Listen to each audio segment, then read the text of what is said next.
This is apparently a dove,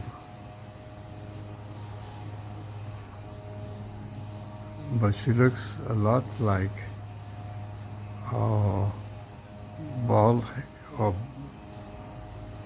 bald-headed or monk-headed.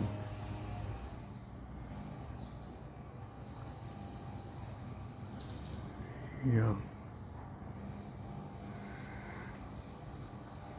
And others are coming around. Yes, there's a couple of them now. They're not very common around here, but these are definitely doves.